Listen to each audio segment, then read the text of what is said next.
Hey everyone, and welcome to 121 in Flux. I am Peter, that is Connor, and we talk about movies on this show. Movies of the old, movies of the classic, movies of the stupid, movies of everything in between, anything we want to watch. And this episode is actually early in the week, it's kind of a bonus. It was actually the last one that was meant to be a bonus, but we got delayed, so now this one's the bonus the following week. But hey, we're going to talk about Delicatessen, which is a film that neither of us have seen. It's directed by Jean-Pierre Jeunet and Marc Caro, who I did not know. I didn't know it was co-directed. I thought it was just Jeunet Right. until I looked it up, which is why I was double checking that name because he's the one I didn't know. Is this the first one we've done that neither of us have seen? Oh no, June.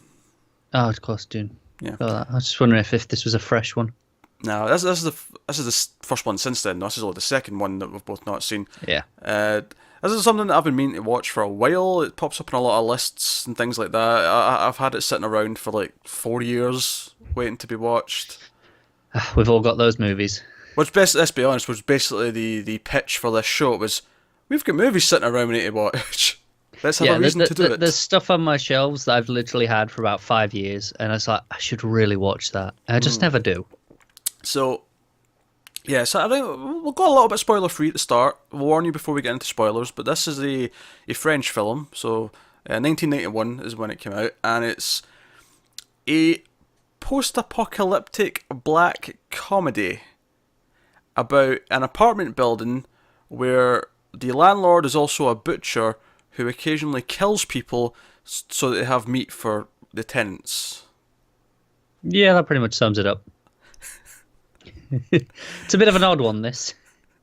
Well, I knew that going in because of the directors, because I've seen their later film, The City of Lost Children, which I actually quite like a lot. Okay. Ron Perlman's in that. It's a really good science fiction movie. It's very quirky. It's got the same sort of visual look to it, which is the first Very thing I think. distinctive, this, actually. Yeah, it's the first thing you notice when you watch this. Is just how stylized it is, and Yeah.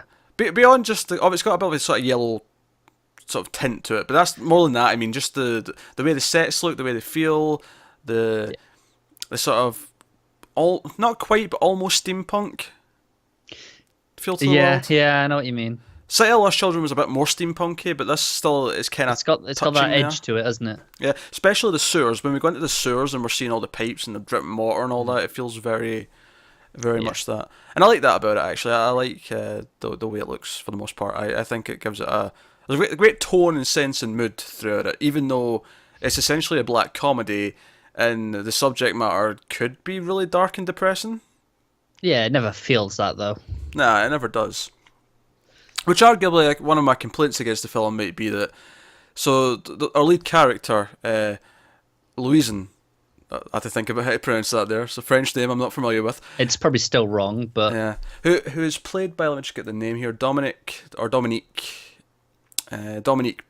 Pinon, who's an actor who's worked with Jeunet plenty of times. I know him from Alien Resurrection, which also Jeunet directed, which we'll be getting to soon because we're working our way through the Alien movies. I've got that to look forward to. It's not that bad. There's redeeming qualities in the third and fourth Alien movies. I wouldn't. Sure, it's a step down. Don't get me wrong, but there's some things to like in there. Some of the visual style gets taken there.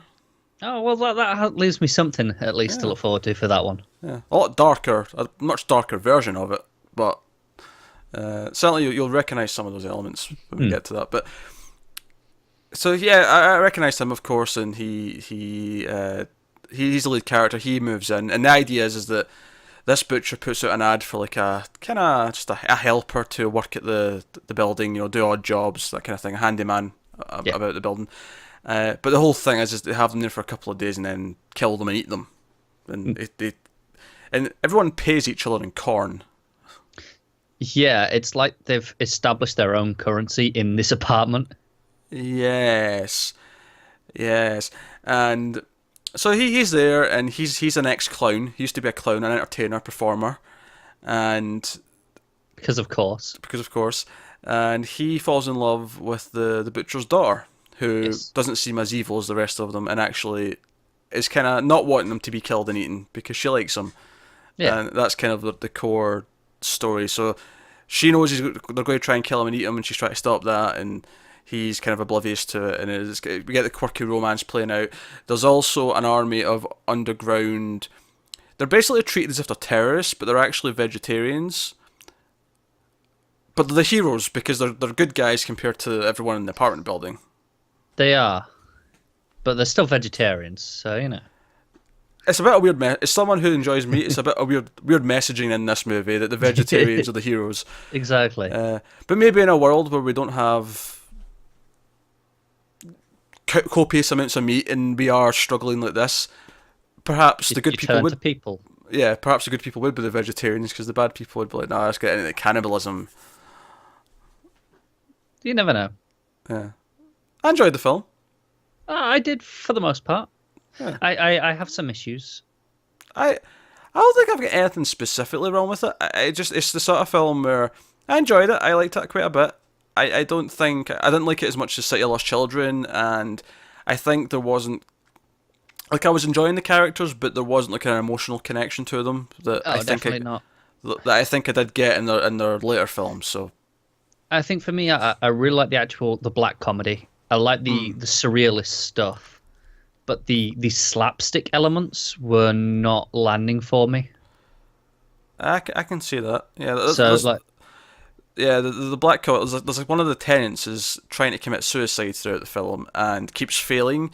So the ludicrous attempts to commit suicide get more and more absurd as they go on, and they're kind of like imagine the game Mousetrap. It's almost just trying to set traps for herself, and that gets pretty wacky.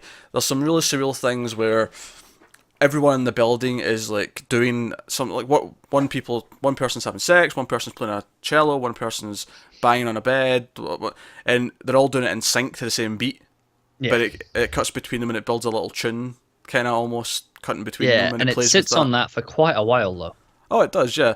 And at the end of the scene, everyone comes to an end in some way. Yeah. And disaster. I think it's quite a charming film. There's quite a charming quality to it, and I think, taking away the vegetarian part of it, I think the messaging in it's quite nice. Because it's essentially like everyone's cynical and corrupt, but this guy who was an entertainer still has the spirit of life in him, and that's why Julie, the butcher's daughter, is attracted to him. And it's kind of they keep trying to end his life, and they're all very cynical, but he brings life to everything, and that's like it's being happy amongst the idea of having a positive outlook can have an effect on those that have become cynical. Yeah, and even the music plays into that as well because they share music and they play music. He plays a musical saw, which of course it's not a guitar or. Joe, it was amusing because the first 2 minutes I was like, then the music comes in, not that stuff, the actual score. It's like, oh, this is very French. Like, it just hits you immediately. It's like, okay. Oh yeah, it's very French. I think that might have been what tips you off before there's even any dialogue in the French language. You could just hear it in the music immediately. Oh, there's a good. I don't think you get any dialogue before the credits. Actually, no, there's a good few minutes. There's a whole opening prologue, and there's no credits. I don't think, or no dialogue. I don't think, and then there's credits, and then it's not until a good 5 minutes at least before we get to any dialogue. But no, very quirky, very always sure of what it's doing. I think I'm not going to say I claim to know what every single character's point was because there's a lot of tenants. There's a lot of weird tenants who, there's Frogman in the basement who has lots of frogs and snails and. Well, no, I got that one. You got what was that one? Well, the idea was he didn't want to eat the meat either. So, I mean, it's France. They eat frogs and snails.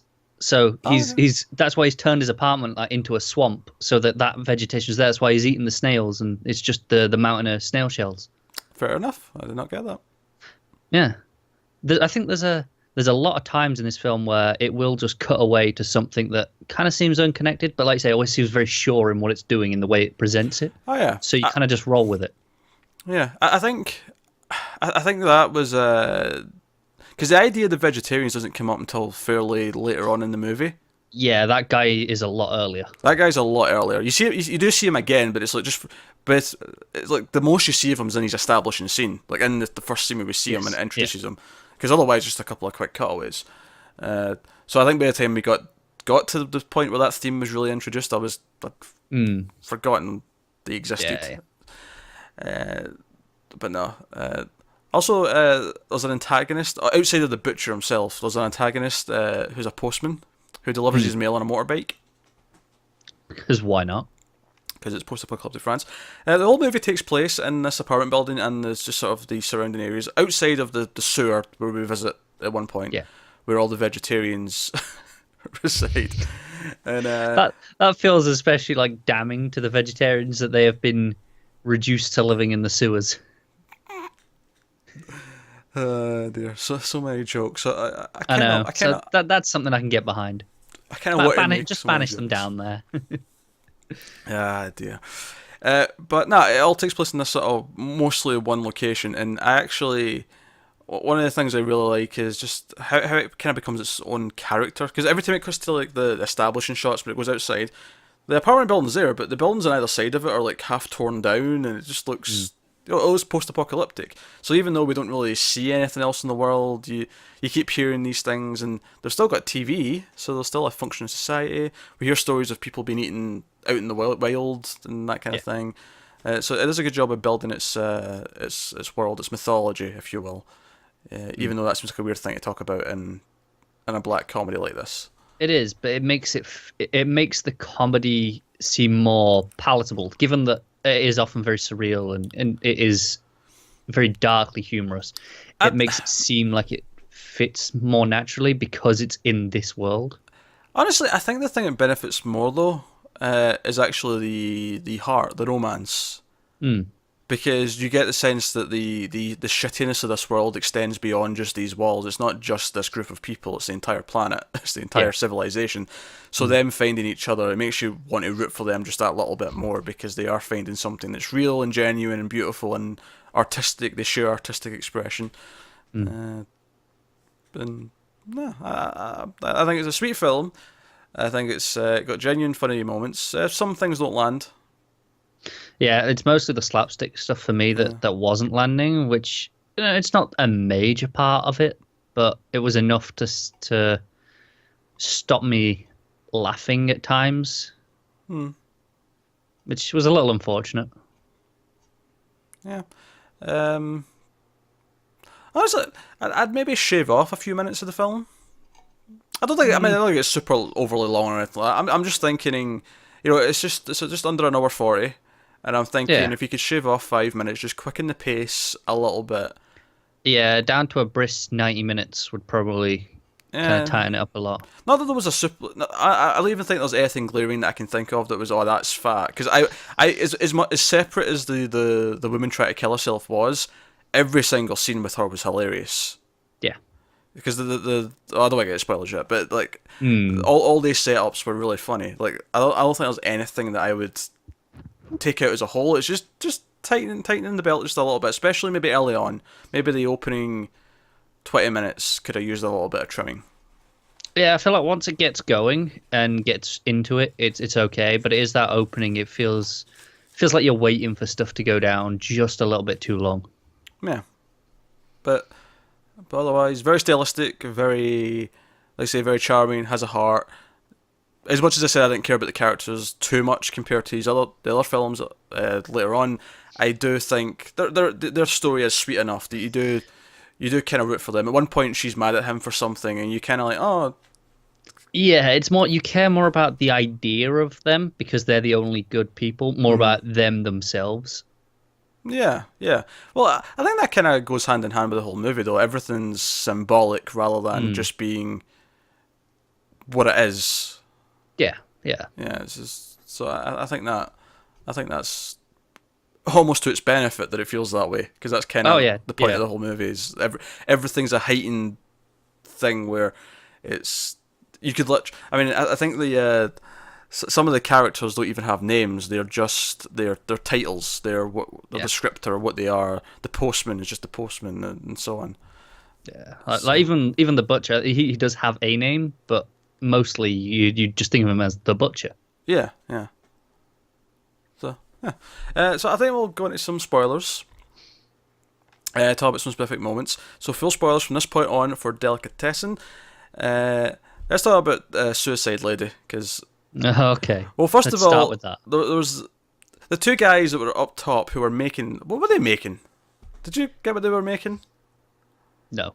It was like wooden cylinders. They were poking holes around in like the top of it, and then the other guy was wrapping it, and it almost looked like he was trying to make it look like canned food, but I didn't understand what the purpose of it was. I didn't catch that one either, I'll be honest. Yeah, I didn't really know what was going on there, but they're kind of That was one of those times where I say I didn't always know what it was, but it felt very sure of what it was doing and what it was showing me, so you kind of just rolled with it. Oh yeah, absolutely. But he like one of them's got a crush on Suicide Lady, and we find out the voices because she mentions voices early on in the film, and we find out the voices are actually the other guy messing with her by talking through the pipes, which is darkly funny in its own right. Yeah, it is. But no, all her setups to kill herself. The first one, she's in the bath, and she's got it filled with water. She's got a lamp. I don't know what it is. I'm assuming the voices have said to her that she can't just do it like that. It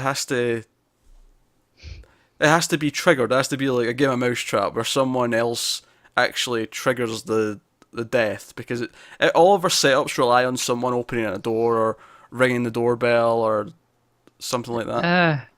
Yeah, I guess it could be just that they've told her that, or it could be more just to give very simple like religious, like suicide is a sin, isn't it? It's just like, oh yeah, but sure. maybe if she gets someone else to do it, she's not taking her own life. Because she's got a lamp at the edge of the bath, and she's got a bit of fabric underneath it that's going to a sewing machine, so that when the doorbell rings, the sewing machine will turn on and it'll drag the fabric and the lamp into the pool. But it's almost like fate keeps intervening, because it's what Louisen's doing in the other room at the bed. He ends up knocking the wall, and the plug comes out the outlet, and the lamp's not turned on when it falls in, so she doesn't die. And then the later one where she's like, alright, this is ridiculous, I keep not dying, and she sets up a shotgun, a noose, she takes pills, and she's got like a not a bomb, but she's got like a fire ready to go. Yeah. And it all fails. Like, the shotgun shoots the noose and cuts that, so she doesn't hang herself. The impact makes her spit out everything, and then water spills on the fire. Like, everything just doesn't work. It's so amusing. It's pretty funny. I could almost do just like a series of shorts just of her. Yeah, try to kill herself. They do actually feel like silent shorts, like those things with her. Like they independently of anything else is what they feel like. And you're right, actually. There's like no dialogue in any of them. Yeah.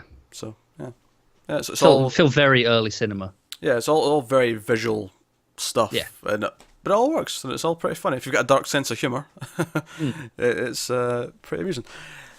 So that was that. We obviously the main plot. Eventually, Julie, when she realizes that like Louisen's in danger, she like goes underground, and we get that great. And I actually really loved the scene of her going to meet the vegetarians.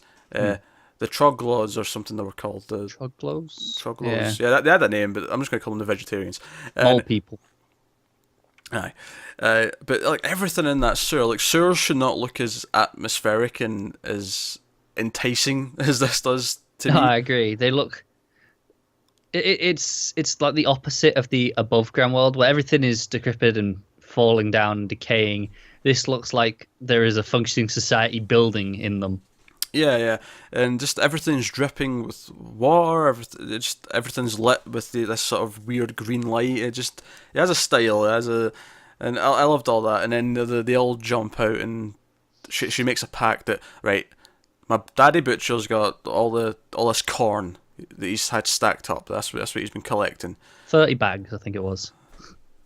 Sure. Something like that. Sure. I'm not going to get into counting corn with you, Connor.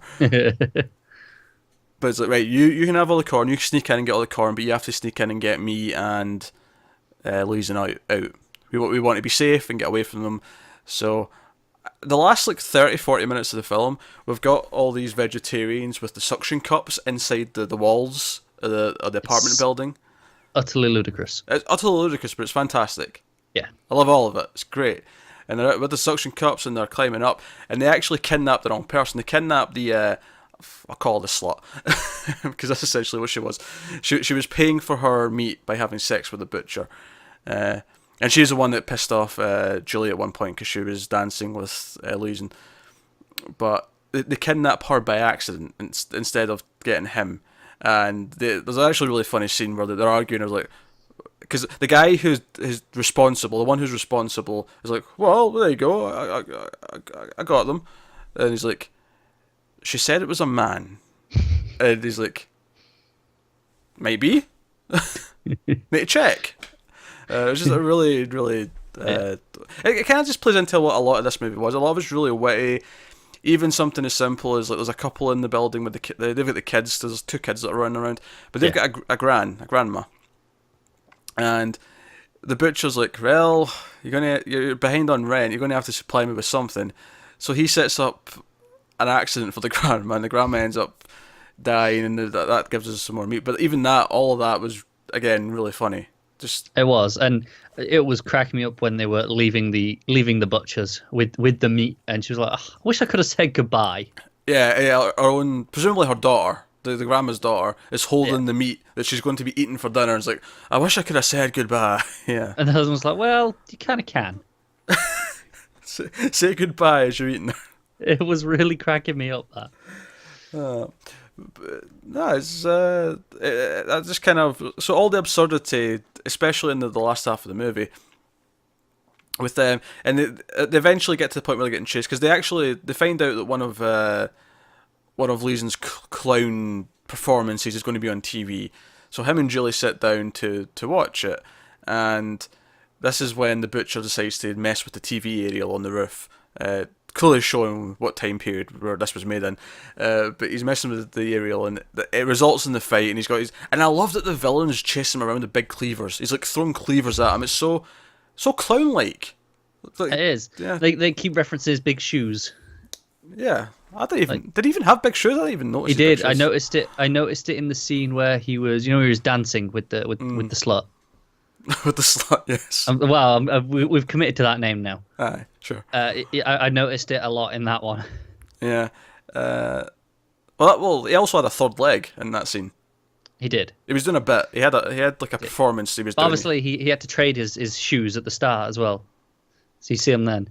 Ah, that's right, yeah, because he can't pay for the cab. And yeah. he pays with his shoes. Yeah. So they end up getting chased, and all the tenants are chasing them because they're hungry. They want meat. They want human meat. So him and Julie barricade themselves off, and then they run to the bathroom. We get this great scene where they fill up the bathroom with water. They plug all the holes with clothes, and so nothing will leak. The idea being that when the bad guys open the door, it'll just be like a flood of water that'll take them out. They're really good because it's all practical. There's no cheating here. Like they had to fill up a room with water, and they unleashed it. Yeah, it's the only way that can be done. Yeah, and all I can think is, man, this must have been a nightmarish shoot. That's all I could think when I was watching it. It was just water all pouring down the stairs. And do you know what I like as well is the kids end up helping them because the kids pour something in the gun, the postman's gun, so that when he tries to shoot it later on, because he fancies Julie, he wants her, and he tries to shoot them, and the gun just sort of blows up in his face. And I kind of like the idea that the kids, because not only does the kids represent again maybe that innocence, that optimism. They're very mischievous, aren't they? Yeah, before they lose it. They also connect to losing. When he first arrives, he ends up making bubbles and stuff when he's about to clean, and he connects to them, and they kind of bond, and they like him. And I think the idea is that he's kept his childhood innocence about him. He's kept that free spirit, and that's what Julie sees him, and that's why they have hope, and why they... Yeah, and I assume Julie has never eaten the meat either.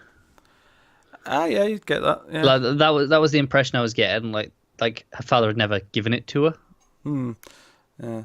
And she wears glasses. We got a great scene when she invites him over for tea.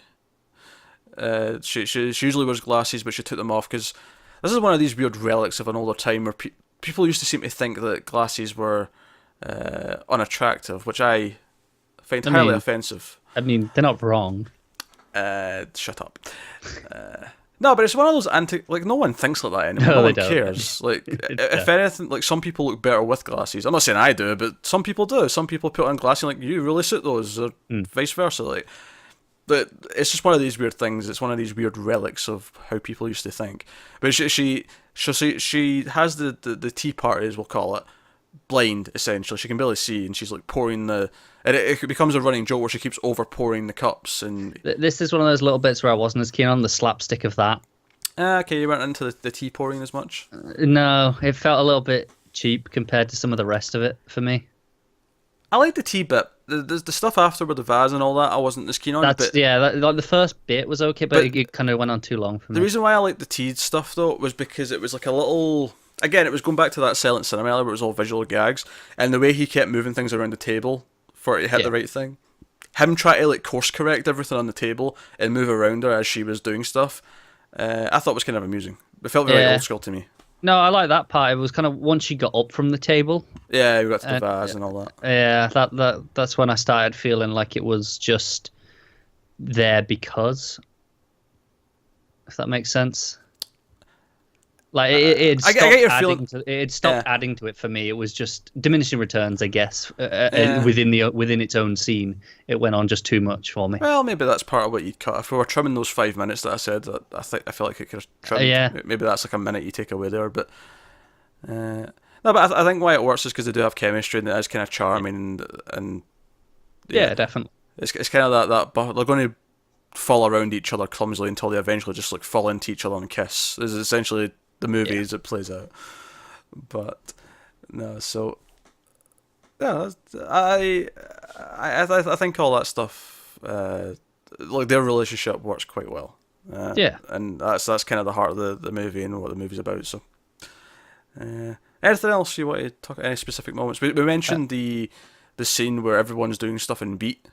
Yeah, I just want to say I really enjoyed the boomerang. What do you call it? Just the Australian. Yeah. Yeah, it's this weird knife boomerang thing. It's almost a throwing star. It is. It's got a handle, but the end of it's got 3 blades, so it's like more like a throwing star with a handle. But it has a proper boomerang effect where it comes back to him, and he uses it early on to.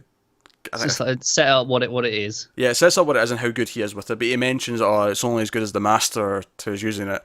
So at the end of the movie, when the butcher tries to use it, it's the great finish where it turns back too soon, doesn't hit him, and hits the butcher in the head. And because obviously the butcher doesn't know it's going to turn back either. No, he doesn't. And it's funny because I almost thought I feel bad calling her the slut now, but I almost thought that she was actually intentionally doing that, like it was going to be our redemption at the end, where she gave it to him and said, "Here, use this," knowing that I thought that as well. Yeah, but it never like cut to her afterwards and like gave her like a knowing. It never felt like she did actually know. It felt like, hey, this looks deadly. It's got 3 blades. Let's take him out with this. At the same time, though, it never played it. It never really played it either way. It never gave me the reaction shot after where she was either surprised or like, that worked. I'm just going by context of I don't recall her ever learning about it.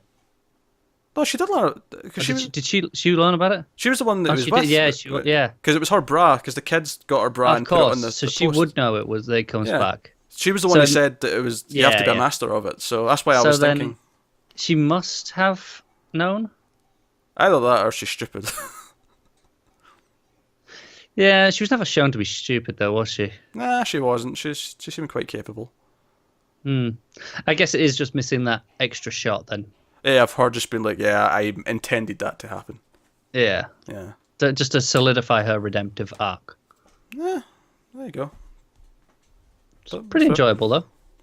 Oh yeah, absolutely. It was those quirky things like them all being in time that I really enjoyed. Yeah. Because the butcher's having sex, the Julie's playing violin. Cello, sorry.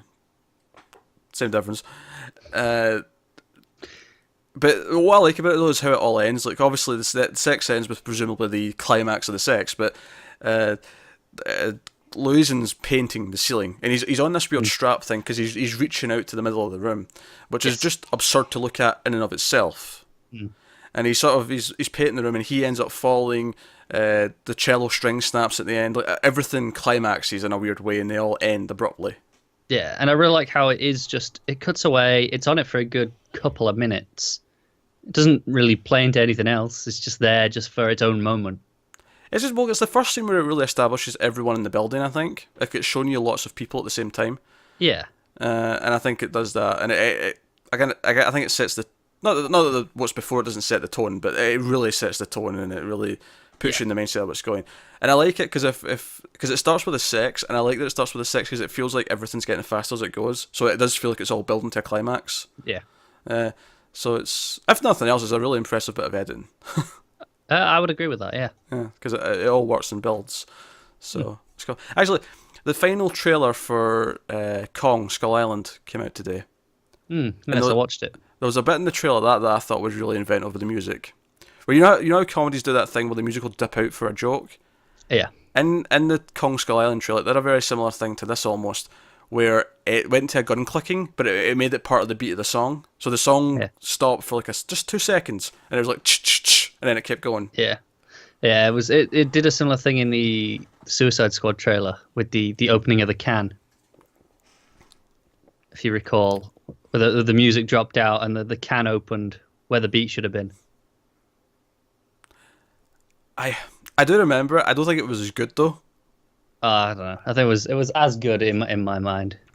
It was the best part of that movie. That trailer. Because it because it linked. I think because that like it hit the note, but it lingered, and then there wasn't like. Whereas this clicking of the gun, it felt like multiple beats, and it went straight back into the song. Okay, that's fair.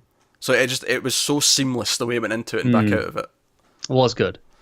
It was really good. But yeah, it was just funny that came out today because I was kind of thinking of that as it was doing all this fancy editing and keeping a beat. There was a time later on in the movie as well where it was doing like a similar thing where it felt like the editing was very specifically in this. It felt like and again, music's a big theme. They both play music. They play music together. It's part of their love for each other.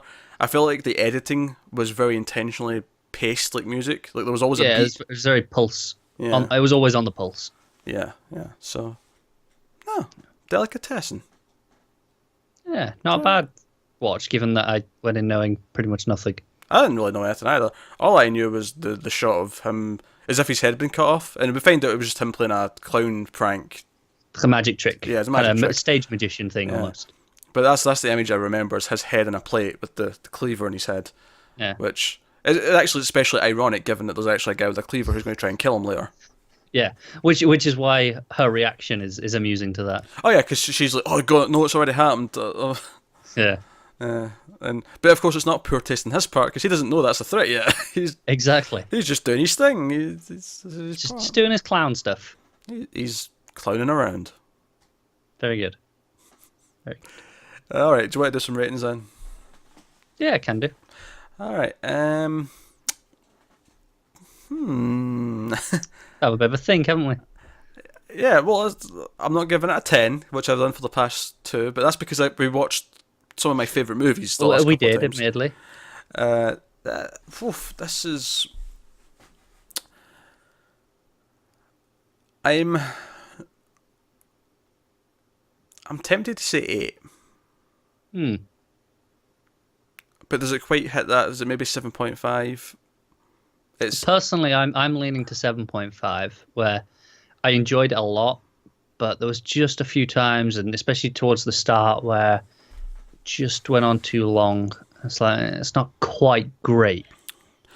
I think I'm going with an 8. I think whatever other misgivings it might have, but it could use with cutting a couple of minutes. Maybe I could have used a greater connection to the characters. I do think the visual style kind of makes up for that. Like I always felt like I was engrossed in the visuals. That's fair. I've got nothing to argue against that. Yeah, it felt like. I mean, sometimes this can go the opposite way, where I don't like the style and I hate it no matter what. But when the style works for me, it's it works helps, for me. Doesn't it? It does help. So you feel like even if nothing else, you like being in that world for whatever the runtime is. So and I agree. I feel the same way in that sense. I think I'm going to settle with the 7.5. Yeah, okay. But I feel the same way where, it's got that style. It's always just enjoyable for the most part, just to be there. Yeah, it's never a chore to watch any point. Oh, absolutely! It's never boring. It's never a chore. It's never. like I said, the worst complaints I have are when those scenes go on too long. Because it's like, okay, I want to get to the next thing. I want to see what else it's got for me. It's funny you say that, because that's actually my complaint with most modern comedy movies, is that, like, Melissa McCarthy, John C. Reilly, like, their style of comedy tends to be, let's draw this joke out for 5 minutes past the punchline, and I always hate it, and it's always very unfunny. By comparison, this was not that bad, and but I'm with you. I'm not really feeling that either. Yeah, by comparison, this is. Oh yeah. It was just every so often I was like, okay, I get this bit. I've kind of, this joke's played out now. Now show me what your next one is. Yeah, so maybe just cut end the scene just a little bit earlier. Yeah. Okay. All right, that's Delicatessen. Let us know what you think of it in the comments below if you've seen it. We'll be back later this week with the next Godzilla movie, Godzilla Raids Again. That's the next thing on the schedule, and then of course we'll have more movies the following weeks. But also the contemporary movie reviews will be starting back up on a more regular basis as more big movies are coming out. We're going to have Logan up the end of next week, so look forward to that. Because March is busy this year apparently. March is very busy. When did March become so stacked? I don't think it's ever been this stacked before, but it's definitely had at least one or two big movies for the last while. Yeah, but this is like one every week at least. Yeah, one every week this year. We got Kong, we got Power Rangers, we got Logan, we got Beauty and the Beast, the whole thing. It's quite a variety there as well of what sort of film you got. Should be fun. Yeah, it should be. So, yeah, let us know what you think of the movie. Like and subscribe, all that stuff. It helps us out a lot if you do. Get us on Twitter at mild_fuzz for channel updates. You can get me at Wibble89 for my ramblings, Connor Ryan94 for his ramblings, if you want those. I don't know why you would, but I'm not entirely sure either, I'll be honest. Yeah, and you know what? I think we deserve a pat in the back. I think we could have said a lot of really nasty things about vegetarians in this episode, and we didn't. Yeah, we limited it to just a handful of those. And, for us, I think that is amazing. For the record, nothing actually against vegetarians. It's just really fun to joke about it because it's just on a platter.